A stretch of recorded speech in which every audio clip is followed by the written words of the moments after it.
In 1978, BMX racing exploded into something nobody saw coming.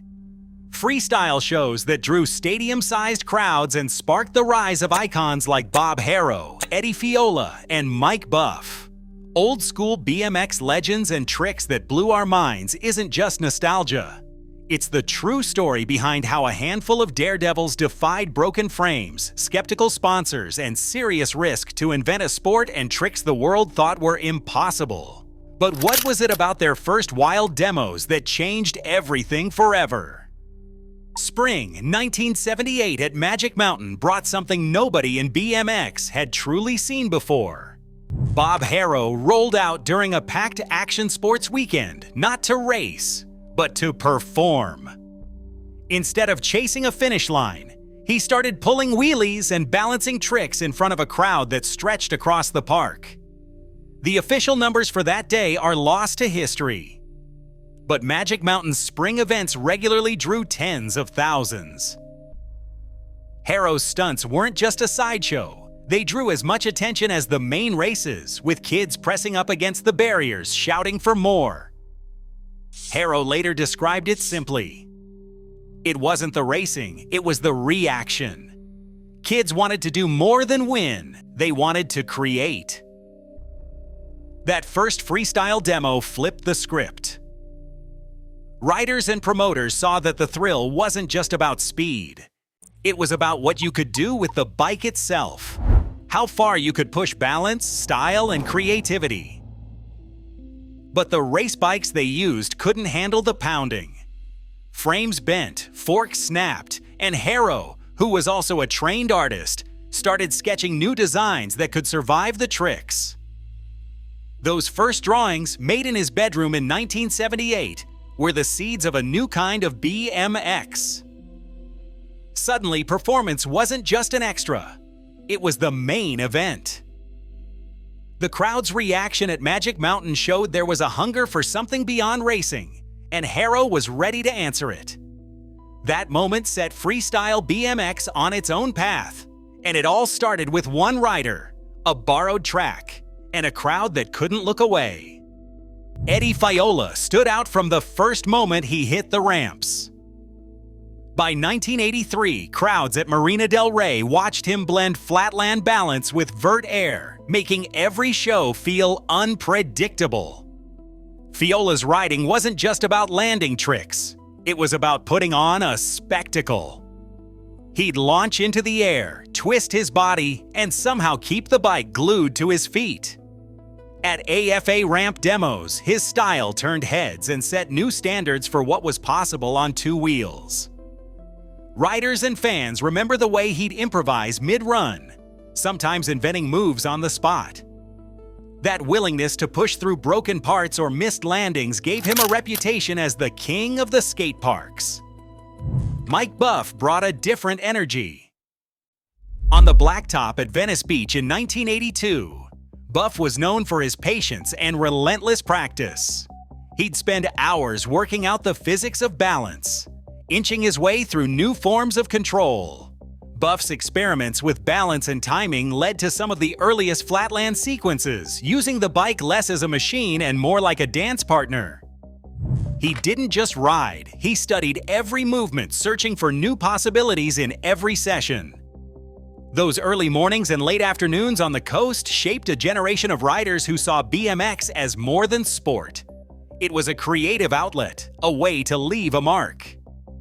Both Fiola and Buff became the faces kids looked for in magazine pages and contest flyers. Their influence stretched far beyond the ramps and parking lots, inspiring young riders to see the bike as a tool for invention. Their stories aren't just about tricks. They're about the drive to create something new every time the wheels hit the ground. Balance and rhythm sit at the core of freestyle BMX, turning a simple ride into something closer to an RT form. In the early 1980s, riders obsessed over the Endo, a move that demanded absolute control. The Endo starts with a shift of body weight forward, feet steady on the pedals, arms braced. With a squeeze of the front brake, The rear wheel lifts from the ground, and for a split second, the rider balances on the front axle. There's no room for error. Lean too far and you're over the bars. Hold back and the bike drops flat. Every successful endo is a lesson in physics. Momentum, gravity, and nerve colliding in one motion. Between 1981 and 1983, the endo became a rite of passage. Most bikes still used old racing forks, not built for this kind of punishment. Early attempts bent forks or snapped them outright, sending more than a few riders home with bruises or worse. Manufacturers scrambled to reinforce the front end. But for a while, every endo was a gamble. Riders learned to trust their instincts, reading the flex in the metal, feeling the limits of what their bikes could handle. The secret weapon was the front brake. Without it, the move was almost impossible. Riders swapped stories about which brake pads gripped best, or how to modulate pressure for just the right lift. In those years, the front brake wasn't just a component. It was the gatekeeper to a new world of tricks.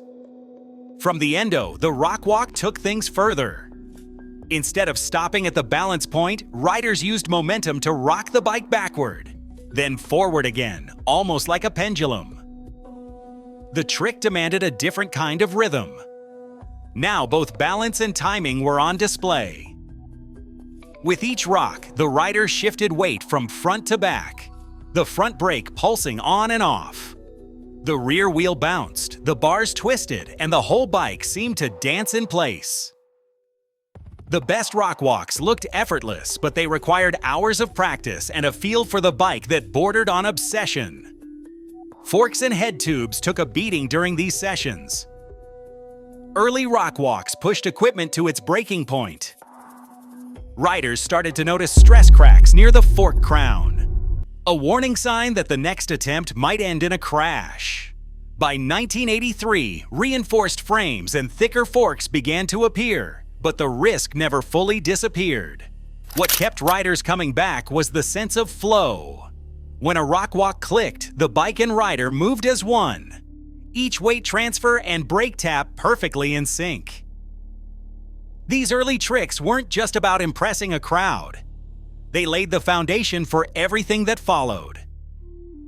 Mastering the endo and the Rockwalk meant understanding how to control the bike at its limits, where balance, timing, and equipment all mattered. Every advanced trick, from spins to aerials, built on the lessons learned here.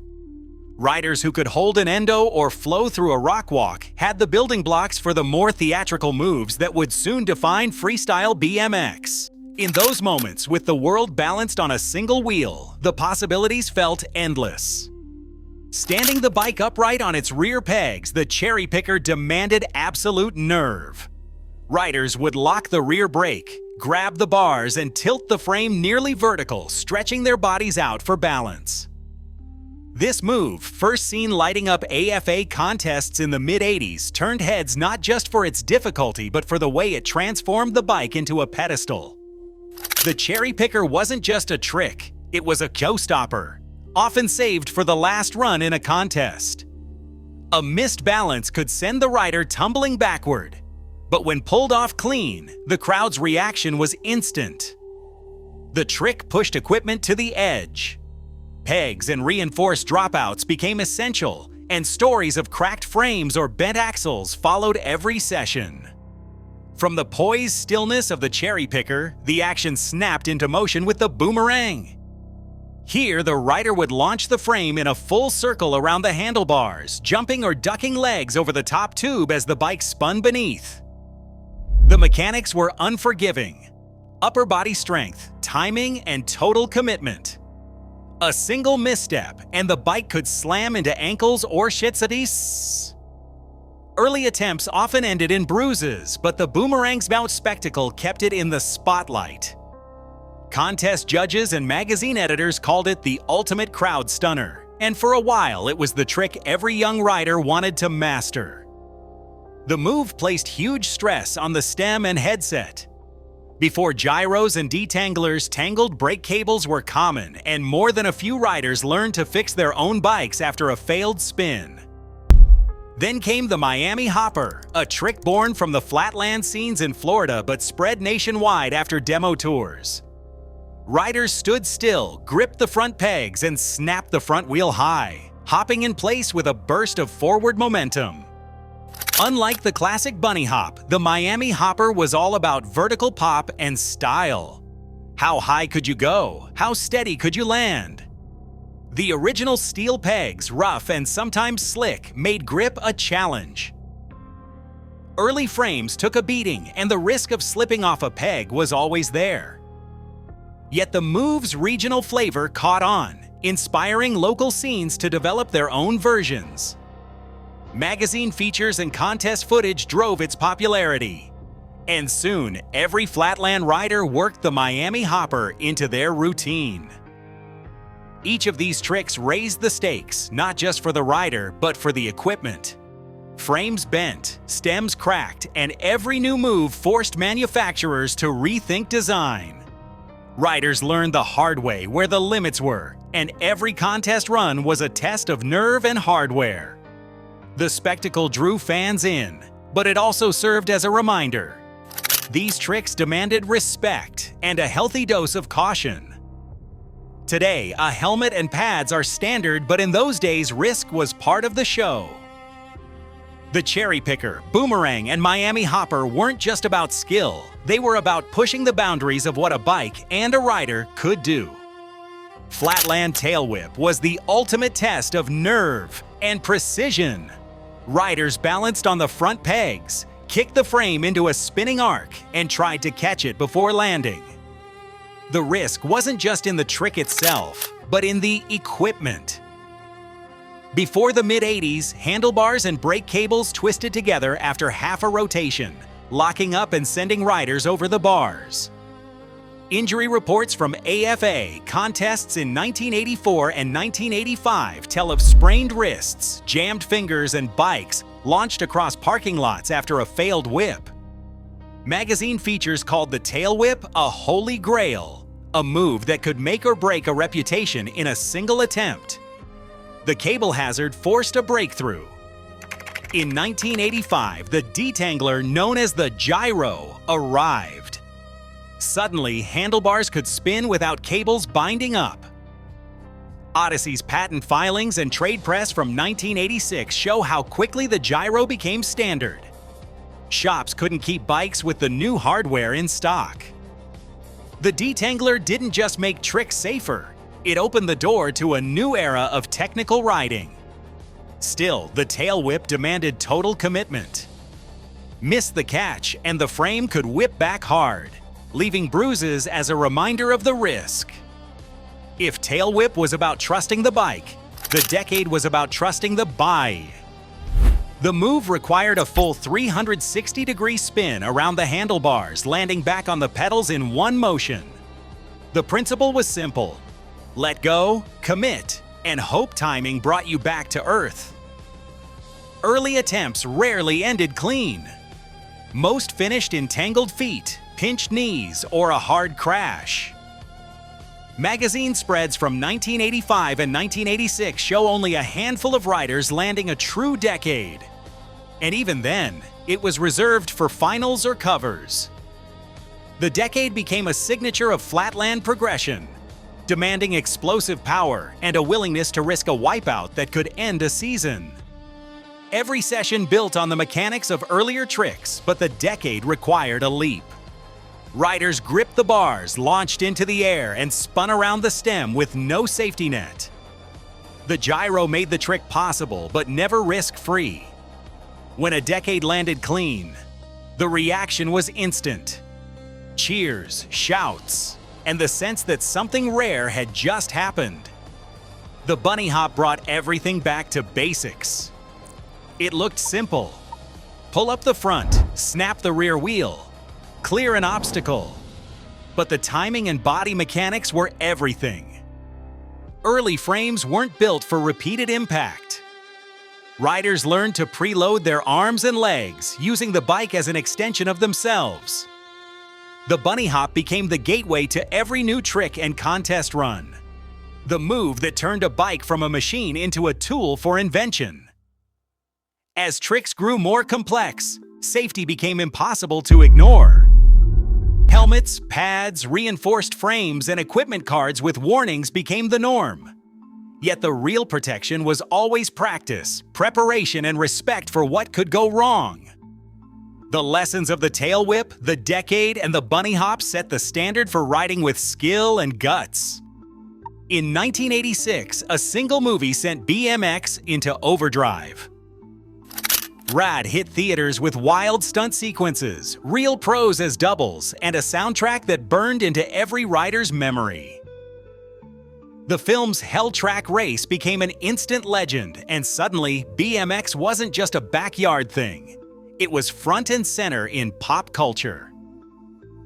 Retailers reported a 25% spike in BMX bike sales during the third quarter of that year, a jump directly linked to RAD's box office run and the flood of kids asking for the same bikes they saw on screen. But it wasn't just the movies. BMX magazines like BMX Plus and Freestyle exploded in circulation, with cover stories on new tricks, rider interviews, and gear reviews. By late 1986, editorial teams were getting hundreds of reader letters each month, and trick guides became the most read pages. Editors from the era describe a race to feature the latest moves. Whoever landed the decade or boomerang first got the cover shot. And that meant instant fame.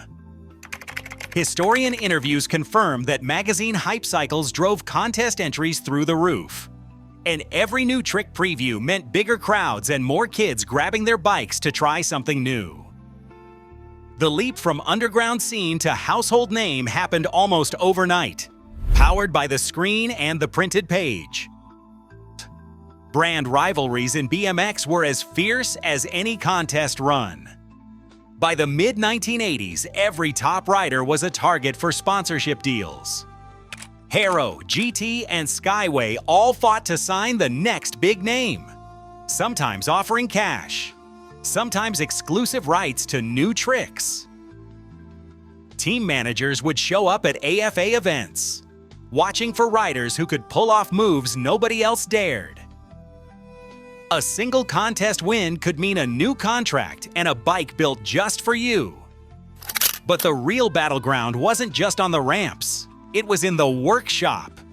As tricks got more technical, riders demanded bikes that could keep up. The biggest leap came with the gyro, or detangler. Before its arrival, spinning the bars meant tangled brake cables and blown runs.